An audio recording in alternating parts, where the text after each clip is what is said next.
और सत मार्ग पर चलने का प्रयत्न में बैठते हो तो एक बार 5 मिनट 10 मिनट के लिए चिंतन जरूर करो तो नहीं आ गई है, या हमसे किसी को तकलीफ तो नहीं हुई है, मैंने कोई गलत बात तो किसी को नहीं कह दिया है। तो ये इसलिए करना चाहिए, चिंतन जरूर करना चाहिए कि आपको अच्छाई और बुराई का ज्ञान होता चला जाएगा और आप एक अच्छे रास्ते पर चलते चले जाओगे। क्योंकि परिवार है, समाज है, देश है और सबके बीच में रह करके सबको साथ लेकर के चलना है, ये आवश्यक है। और ये मैं आपको इसलिए बता रहा हूं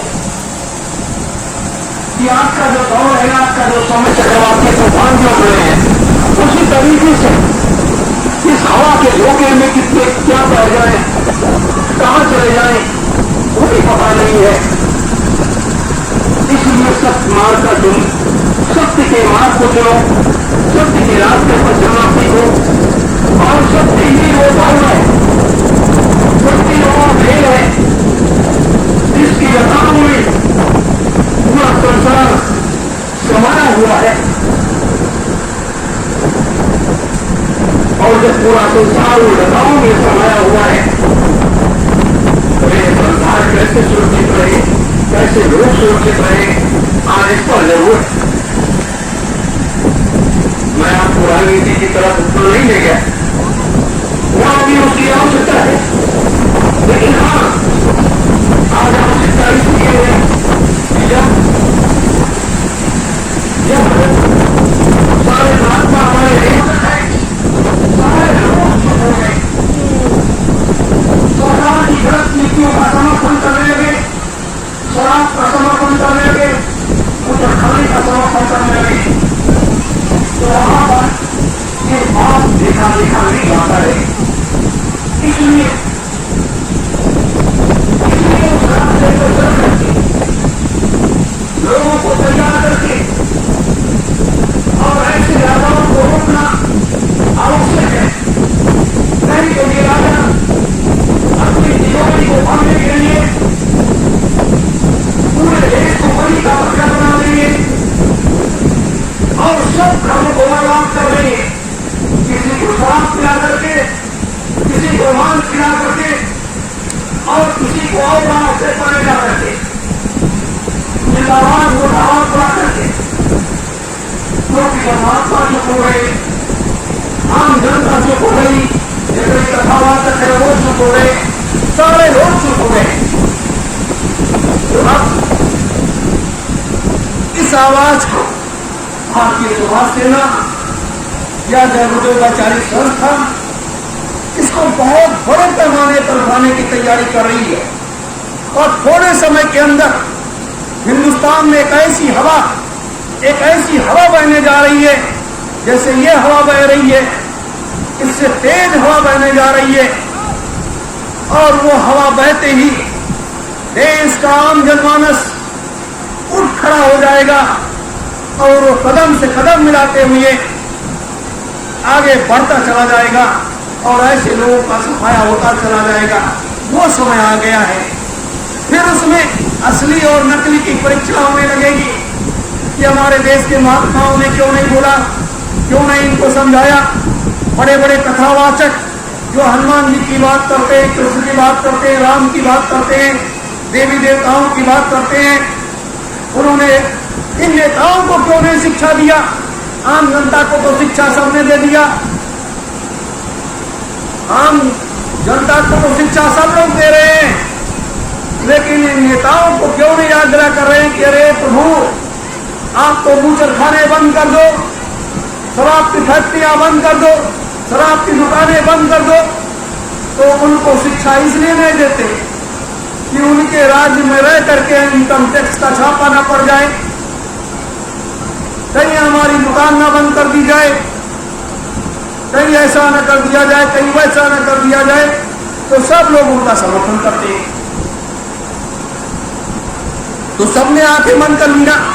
धृतराष्ट्र की तो आंख वैसे फूटी हुई थी, लेकिन भीष्म पितामह और द्रोणाचार्य कृपाचार्य इनकी आंख तो नहीं फूटी थी ना।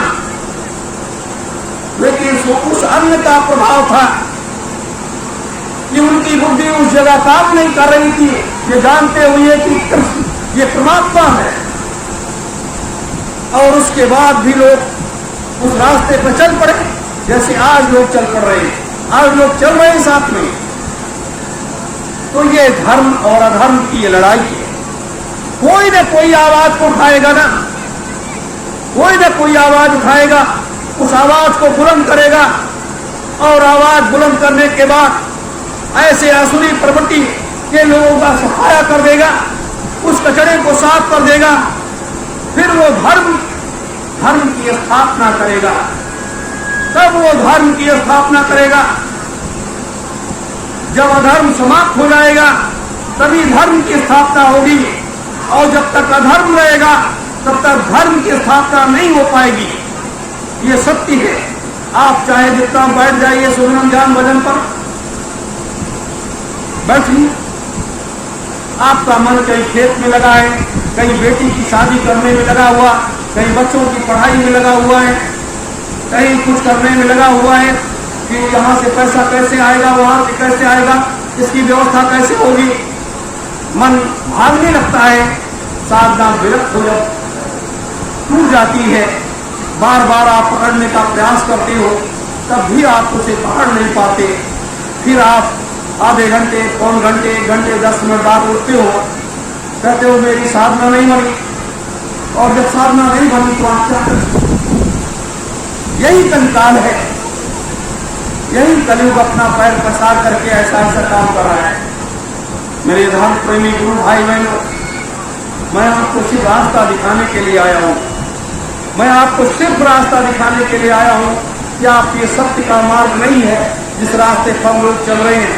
सत्य के मार्ग पर चलना सीखो। अपने गुरु के श्री चरणों को पकड़े रहो, अपने गुरु के श्री चरणों को मत छोड़ो। वही एक हमें यहाँ से वहां तक के साथी है, और कोई साथी नहीं है। ये परिवार, नाते, रिश्तेदार, हितबंद, कोई साथी नहीं है। जैसे कहा जाता है, माँ ने तो जन्म दिया, माता पिता ने पाल पोस करके बड़ा किया, लेकिन जब जिस दिन श्वासों की पूरी खत्म हो गई, जीवात्मा अपने घर को चली गई और इस मांस के शरीर को शमशान घाट पर ले जाकर के जला करके खाक कर दिया गया। जीवात्मा तो अपने घर चली गई, वो सुरक्षित हो गई, लेकिन जिस हाड़ मांस के शरीर से हम लोग इतना प्यार करते थे, प्रेम करते थे, ये हाड़ मांस का शरीर भी जल करके खत्म हो गया। थोड़ी बहुत अस्थियां बची, वो भी गंगा में बहा दिया। क्या बचा? धीरे धीरे हम भूल गए कि हमारे माता थे, हमारे पिता थे, हमारा परिवार का कोई सदस्य था, हम उसे भी भूल गए। और जब उसे भूल गए, कहानी खत्म हो गई। आगे की पीढ़ी चलने लगी, आगे की पीढ़ी चल रही है, क्रम चलता चला आया, ये बराबर चलता चला रहा है, कोई रोकने वाला तो है नहीं। तो ये एक सृष्टि की एक व्यवस्था है।